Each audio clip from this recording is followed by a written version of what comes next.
Welcome to the Hamumu Halloween Home Horror Hoedown, the podcast where we watch scary movies so you don't have to. From award-winning to completely unknown, we take them all way too seriously. I'm your host, Mike Hummel. And I'm your host, Solange Hummel. Now, warning, we use a ghoulish number of spoilers, so watch the movies first.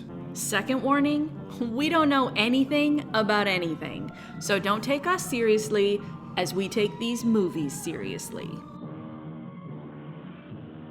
Movie Day continues! It does indeed. As we watched Depressing Dad Movie 2024. Sometimes known as The Twin. The Twin is the subtitle. Yes. This was a very, very depressing movie. So, any children die during this movie? Yes. Oh. Yeah. Classic horror genre of horror equals grief instead of scares. Yes. Although there were also attempts at scares in this movie. I mean, there were, but it was all symbolic of grief. Yes. And very much the loss of a child, the untimely loss of a child, especially in the case of an accident in which one or both parents hold one of the parents responsible for the accident happening. That's such a bad situation because it's not even the same as if he was really responsible. It's just that he was the only one home when this kid had an accident and died. And that just destroys everybody involved. Yeah. It's always interesting to see in a story like this where there is the death of a child, what happens to the marriage? Because, there's a few different things that can happen. And usually it's either they become very close and they help each other through it. And, it's this like bonding thing with shared grief, or it divides them because that sense of responsibility, even though it's out of place, gets in the way of being able to interact with each other. And in this case, this felt like kind of a unique take on it because it went into what happens when both parents are grieving and one parent falls apart harder than the other one does. Well, yeah, and it's the complexity of real situations instead of, boom, we're apart. It's, I can't handle being around you right now. We're probably going to get back together, but this is complicated and hard. Well, and I think it was partly that. Like, I think she couldn't be the person who was taking care of him. Like, he was falling apart and could not provide any support for her. And then she's like, I also need to fall apart. I cannot only be focused on giving you support right now. And obviously she wasn't able to give the amount of support that he needed. So I think it was very interesting that those kinds of emotional lines were being drawn in a way that was not like, that's it, I'm cutting you out of my life, we're getting a divorce, whatever. It was, I want to be here for you, but you have to get through this. Yeah. And I have to get through this before we can get back to that place. And of course, there was a healthy dose of the supernatural, which, then takes it out of the realm of real psychology. Yeah. But it's all symbolic of real psychology, pretty much. I was fascinated that, and maybe this is a matter of interpretation, but that at the end of the movie, we go from this could all be in his head to his wife and his therapist are both there and they're like, whoa, the evil twin of his throws him to the ground and goes and attacks them.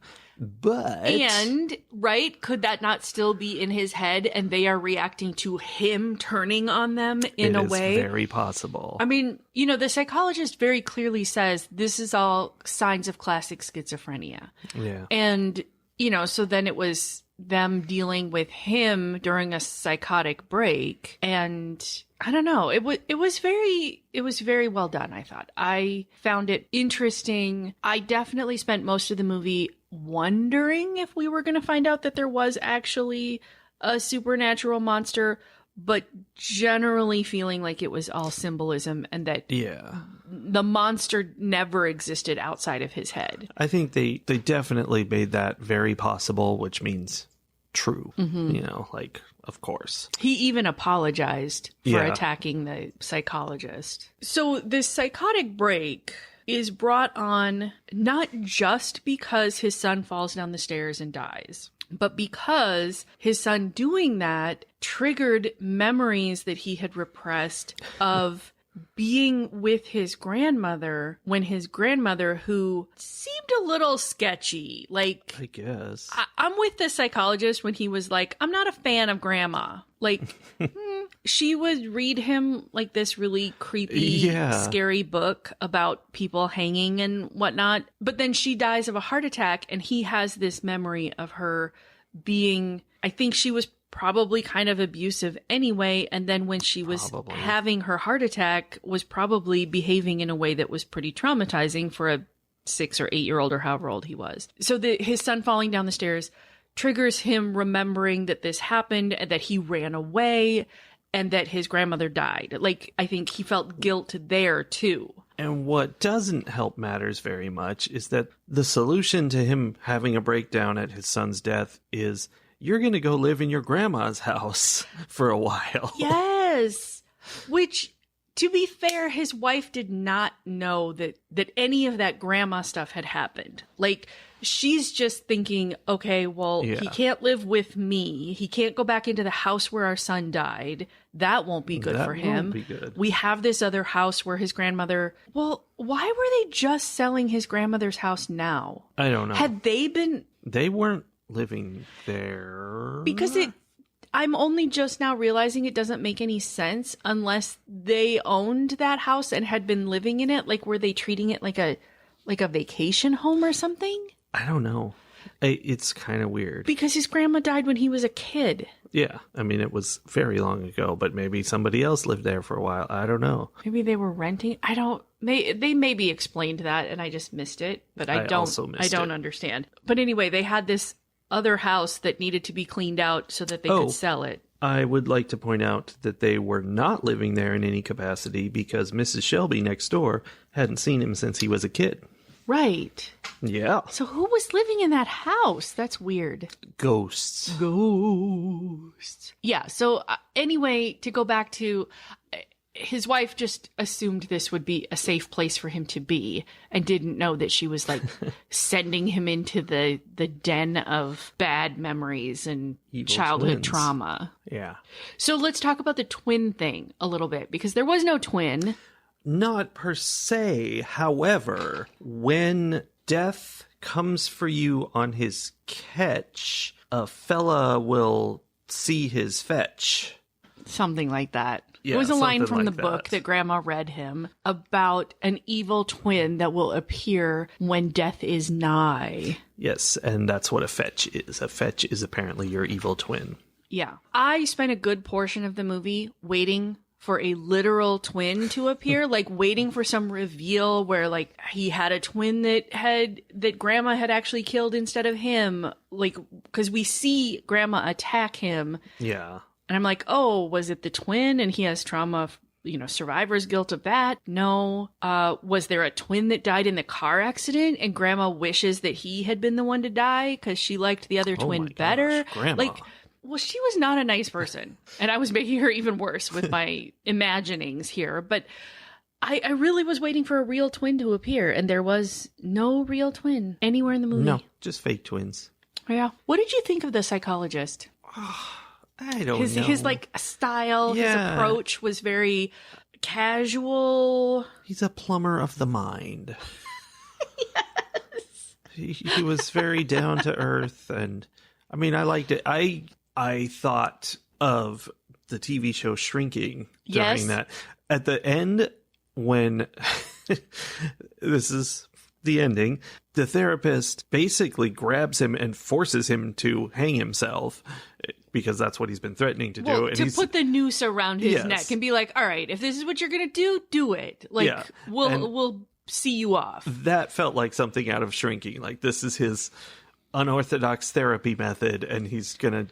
And specifically, he shown us this technique at the beginning of the movie with smoking, and his comment both times is, we'll know if it works when it works or doesn't. And so, which is you might die. Kind of a slapdash way of doing mental health. And potential death. Yeah. I liked his, like, very honest approach. There were times where I was like, oh, I kind of wish I could find a therapist who just would tell me exactly what he was thinking and not do all the things where it's like, well, what do you think? I don't know. If I knew, I would deal with it on my own. See, he shared about his daughter dying, and that gave them this nice connection, but also I think it's not okay. I think that's unethical or something. I don't know. I mean, I think, I don't actually know. I think there are supposed to be some, like, rapport building sorts of trust building, sharing kinds of exchanges, but I don't know. I mean, it is the thing that made him realize, because at the very beginning, this guy was like, oh, yeah, you think your college education can make you understand how it feels to be me? And he was like, well, no, but, and then explained how he knew exactly what it felt like to be him, or at least close enough. So it was the thing that got through to him to be like, I do understand you. We can talk about this. Yeah. But I don't know what the rules are there. I don't know. I know the rules are not what it is in the show Shrinking. Definitely. I know that too. Even in the show, the rules aren't what they're doing. No, they are not. It's a good show, though. Recommendation. Yeah. Was Miss Shelby necessary? Did we need that character? What did she accomplish? She gave some info about the word fetch, but yeah. I mean, it wasn't a big deal. And she gave a little bit of background from his childhood. Oh, she and her grandson came over, and he definitely thought her grandson was his son. And, that was the whole problem. Had a little thing and tried to, like, kidnap him. Yeah, I mean, briefly. She wasn't super unnecessary. Yeah, I'll allow it. Okay. I'm not sure I understand the importance of him looking out the window and not waving back at her. I have no idea what that was about. That part truly felt like Midwestern weirdness. Like, it was fine, except she was making it a thing because she waved at him and he must have seen her and he didn't wave at her. And so there must be something wrong with his brain. Part of me wanted to just be like, you know what, lady, go home. Like, mind your business.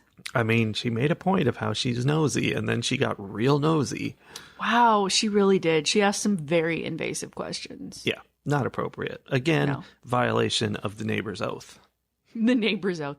I don't know. The psychologist talking to her was maybe a violation of HIPAA, but... That's true.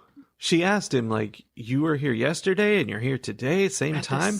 What's going on with that? And he tried to pass it off like he's just a friend helping him out. But then he gives her his card, which surely said he's a therapist. Right. And then he's going to keep coming back. Can you tell me anything about his childhood? My best friend. Can you tell me about my best friend's childhood? Yeah, it was inappropriate, I think. Yeah, she knew what was up. She did. And even if she didn't, she was going to tell everybody in town what was up one way or the other because she was that kind of neighbor. Yeah, for sure. That's what's going on there. Yeah, it's a grief movie. Just slow, quiet, sad, a lot of crying. And then there's an evil twin. Yeah. Well, this is one of our shorter podcasts as we whip through. I kind of feel like the problem is doing 3 podcasts in a day might be draining on the old speakerizers. I mean, it might be, but also, like, this movie was just very straightforward. There wasn't, I don't know. We're supposed to dig in. We're supposed to get connections. We're supposed to talk about grief and loss and family and neighbors. Okay, you want to know what part of the problem is? What is it? Perhaps is that I am actually struggling with the concept of grief in this exact moment because of the news that came out today. Right. This is the day. The day the Civil War started. Stop. No. I mean, we are recording this on the day that Charlie Kirk got shot and died. And while I was eating dinner, I was seeing all of the various reactions to this person who has been truly hateful about gun violence dying from gun violence. And like, I have a problem with what happened. And it is I am not the complicated. same person I was 20 years ago in terms of empathy and all of those things. And it is exactly directly because of people like Charlie Kirk.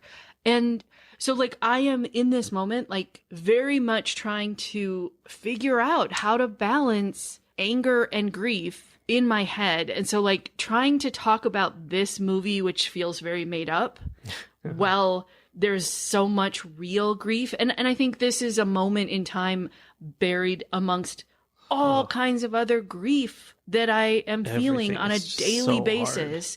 And so to go too deeply into what happened in this movie, I'm like, I don't really want to dig into any personal grief experiences I have. And thinking about grief in the world truly, I think, will make me go to a place where I become a very unlikable person very quickly. And I don't think that's necessary You for the turn podcast. into your fetch.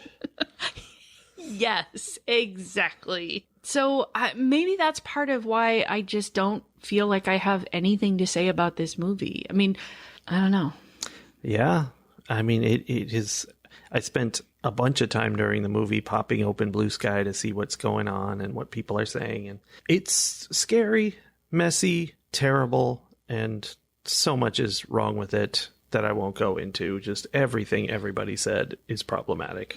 And that's part of it, is you can't say any of the complex, convoluted things that you're feeling on social media, at least. I mean, you and I have talked about this, but like, and I think I probably could have an actual conversation with an actual human being face to face, but like, there's nobody else here right now. The conversation I would be having would be on social media, and there's literally no way to talk about something this big and complicated on social media in a way that doesn't immediately make everyone disagree with you. And in this case, in some pretty aggressive, violent ways, I have seen. Like, it is kind of stunning to me how absolutely unempathetic people have been in responding to the people who are like, I don't know, I'm struggling with empathy here. And then, you know, the people who disagree with them and were more in line with Charlie Kirk's thoughts and feelings are like, well, you are a horrible human being because you aren't having, you're not crying over the death of this man. And I'm like, Yeah, it's gross.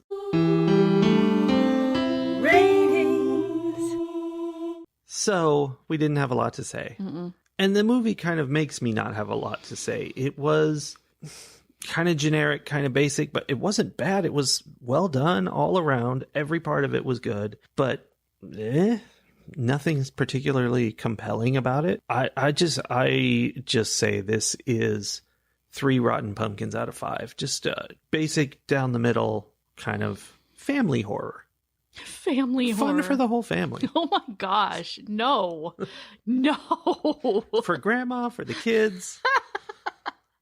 For grandma's fetch, for dad's fetch, for the kids' fetch, Well, all the yeah. fetches. I'm coming at it from the fetch perspective. That just for the whole fetch side of the family, it's great. Yes. So, yeah, I agree. I think that is part of why there's not a lot to say. It is a pretty straightforward, generic kind of a story. And at the same time, it was a new idea to me. Like, the grief part of it was not, but like the fetch part of it was something new. I hadn't heard that term before. Me neither. I did find that part interesting. I think I would be interested in other stories involving, you know, that evil twin that appears as death, you know, comes toward you. That's a weird idea. It really is. And I think there are some really interesting things that could be done with it.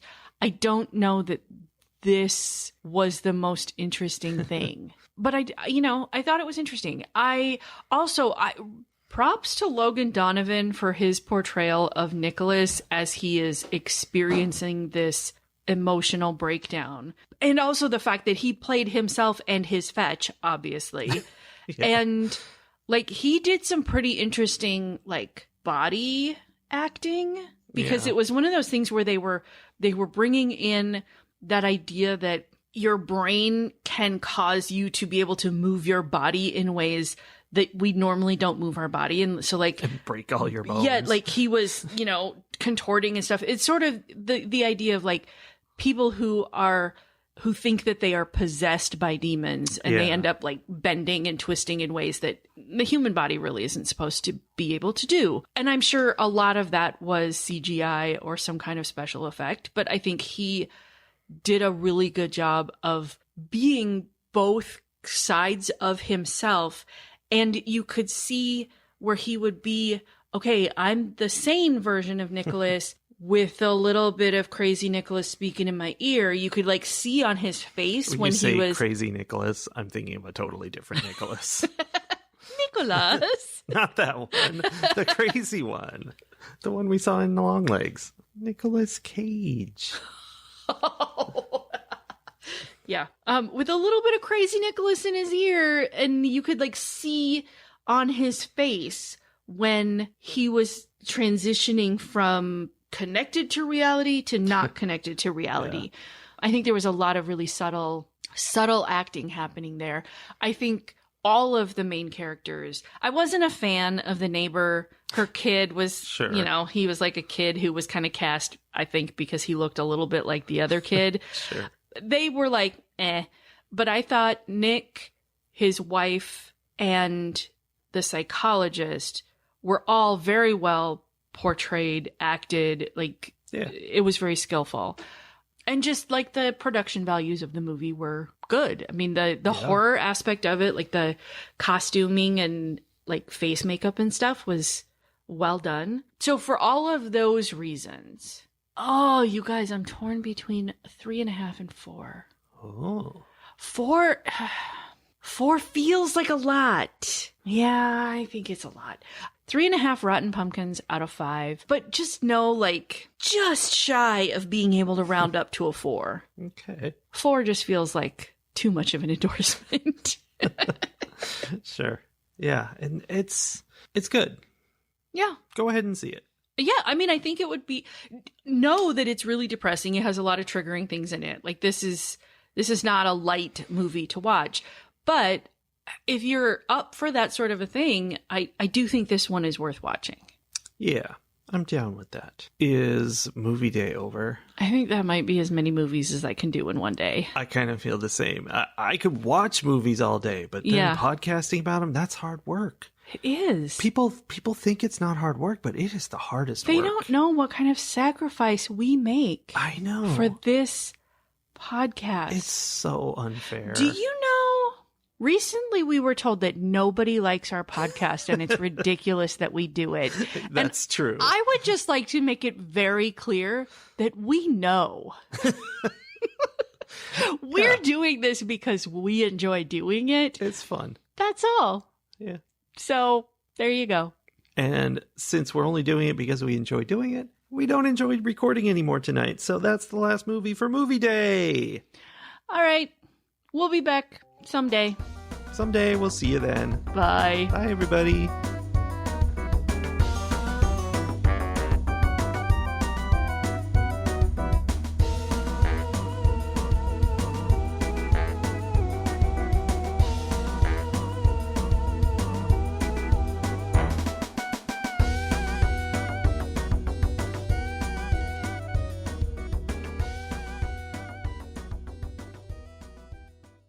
What's the movie called? Depressing Dad Movie? Depressing Dad Movie 2024.